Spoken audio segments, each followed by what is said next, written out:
El aporte de la política. Descubre el verdadero sentido de la política, el poder y la democracia. Ya tenemos en línea a nuestro consultor político de los lunes en el aporte de la política. Él es David Rico, consultor político venezolano, experto en estrategia, CEO de la consultora Fábrica Política. Sus redes sociales @DavidRicoC. Y con él hoy en lunes de capacitación no estamos evaluando ninguna elección que venía, sino que vamos a aprender de algunos conceptos importantes, sobre todo ahora en este manejo de las redes sociales. Hablemos de la ley de Brandolini y el galope de Gish y la relación que tiene esto. ¿Cómo estás, David? El fin de semana hubo elecciones en Alemania, pero no creo que estamos muy lejos. Oye, es verdad, y nos muy afecta lejos. muy poco para evaluar el Sí. resultado de las elecciones alemanas, que por cierto ganó la extrema derecha en la mayoría de los casos, ¿no? Sí. Bueno, aunque hay algunos pero venezolanos allá en Alemania y quizás querrán tener algún detallito al respecto. Sí, bueno, Sus familiares aquí. básicamente te lo digo muy, muy rápido y muy básico para poder entrar con la materia que nos llama hoy. Y es que en Alemania, bueno, ganó a la extrema derecha, es un resultado que llama mucho la atención, puesto que fue en lugares más allá digamos, de la Alemania democrática, la antigua Alemania democrática, después de la Unión. Entonces, esto ha generado mucho escepticismo sobre lo que puede ocurrir en el futuro en Alemania. Pero lo importante, que es lo que hablábamos hoy de la ley de Brandolini y el galope de Gish, es que la ley de Brandolini lo que trata o lo que explica es que, bueno, también se le conoce como el principio de la simetría de la estupidez, ¿no? Es decir, la simetría o lo que establece, perdón, es que la cantidad de energía que se utiliza para refutar argumentos falsos es superior a la facilidad con la que se construyen los argumentos falsos. Es decir, por ejemplo, los terraplanistas tienen mucho más fácil la construcción de propuestas o de incluso hasta pruebas de que la Tierra es falsa, que la demostración de que la Tierra no es plana, ¿no? Es decir, el gasto de energía, de tiempo, de explicación ante fenómenos comunicacionales basados en la fake news suelen ser superiores a lo que las fake news requieren para construirse y entrar en la sociedad, ¿no? Pero Una entonces, noticia falsa.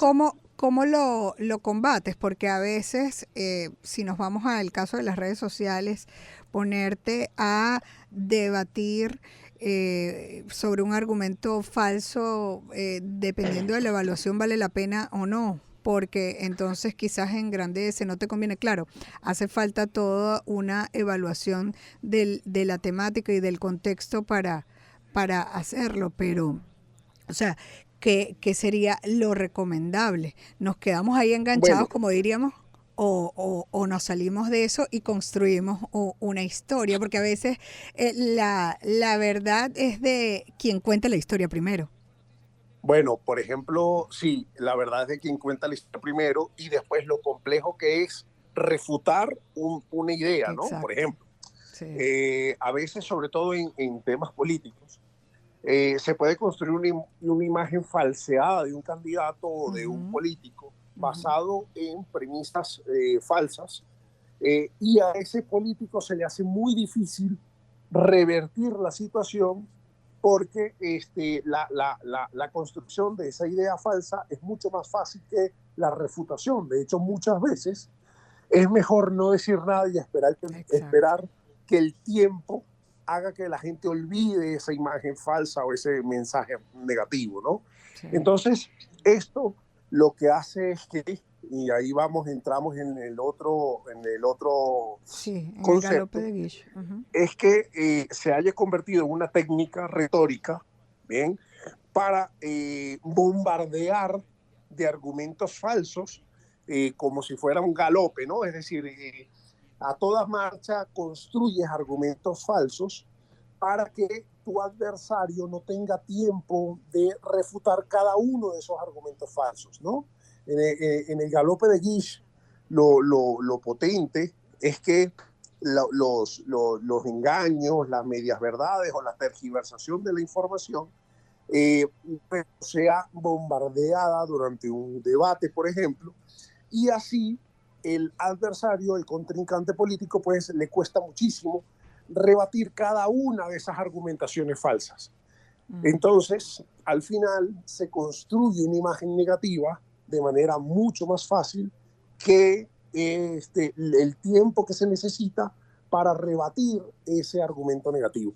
Esto se utiliza en debates, se utiliza en algunos, digamos, en noticias, en la construcción de noticias falsas, en la construcción de premisas falsas, en la construcción también de, de imagen negativa de otros adversarios, y lo que busca es destruir la imagen de los adversarios.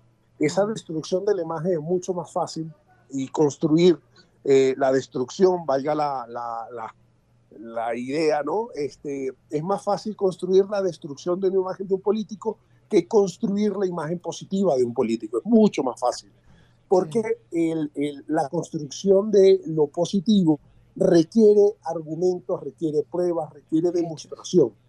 Pero lo negativo a veces no requiere una demostración. Para la gente es más fácil creer algo negativo que algo positivo. Y ahora la gente está mucho más expuesta a través de las redes sociales, porque antes con solo los medios de comunicación tradicional, convencionales, pues se construía la historia, se llevaba adelante su storytelling, las puestas en escena se medían, videos, etcétera, pero ahora cualquiera directamente puede generarte una crisis haciendo estas argumentaciones falsas, estas refutaciones, etcétera, ¿no?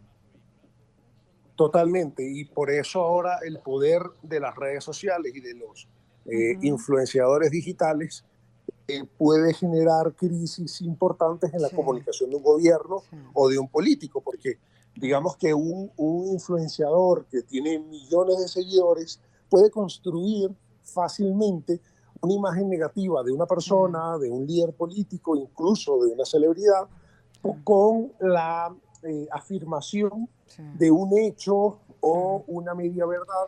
¿No? O una interpretación, ¿no?, a conveniencia pagada dentro de una estrategia. Valga la pena, yo sé que hay muchos influencers capacitados, pero muchos influencers no tienen la especialización en comunicación. Algunos están por un tema económico y a veces no se mide el daño que se pueda hacer y la conveniencia de no dar la información correcta. Por eso yo creo que siempre hay que verificar la información, porque no es el caso de los que trabajan en medios de comunicación tradicionales donde hay equipos que son profesionales.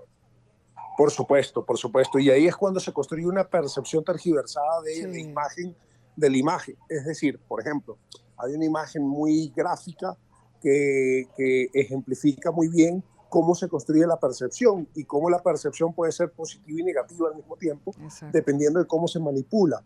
La percepción en la imagen por ejemplo, hay una foto del rey, bueno, del príncipe Harry, que se baja de un coche, de un vehículo, y en la foto parece que está sacando el dedo medio, ¿no? El dedo vulgar, por decirlo de alguna forma. Pero realmente cuando ves la foto de frente, lo que está es haciendo el número 3 con los dedos, ¿no? Entonces, esto obviamente dependiendo del ángulo, dependiendo de la forma, dependiendo de quién dice las cosas, tú puedes utilizar cierto momento para tergiversar la realidad y construir una imagen negativa, ¿no? Entonces, ¿cómo combatir con esto? Bueno, por ejemplo, en redes sociales como Twitter o X, que ha creado esto de que tú tengas la posibilidad de refutar una información falsa y aparece cuando una información es falsa, ¿no? Exacto. Entonces, ese tipo de medidas ayudan a combatir las noticias falsas, ¿no? Las fake news. Sí, excelente el aporte y mucho que conversar acerca de esto, pero ya se nos agotó el tiempo. Yo te agradezco, David, por traerlo al tapete hoy en nuestro lunes de capacitación. Así que muchísimas gracias a David Rico, consultor político, experto en estrategia, CEO de la consultora Fábrica Política. Así que debemos estar muy atentos de estas noticias que vemos, estas informaciones que vemos en las redes sociales. Puede que sean falsas y las falsas corren más como la espuma que las positivas. Nos los acaba de decir nuestro experto David Rico. Síganlo en las redes sociales @David Rico. Nos vamos. Trabajamos para ustedes Juana Bellorín, Luis Rodríguez, Richard Núñez, Jesús Salazar, Alexandra Gamboa, Daniela Jiménez y la suscrita María Alejandra Malaver Bellorín, quien se despide hasta mañana, que los invita a que se queden en sintonía de Unión Radio 93.7 FM a rescatar nuestros podcasts. Todas nuestras entrevistas están en Gente y Ciudad. Búsquelo, o también en nuestro canal YouTube Mundo UR Regiones. Recuerden, el objetivo es convertirnos en ese ciudadano que el planeta necesita a partir de nuestra acción individual. La estrategia, dar siempre lo mejor de nosotros. Chao, chao.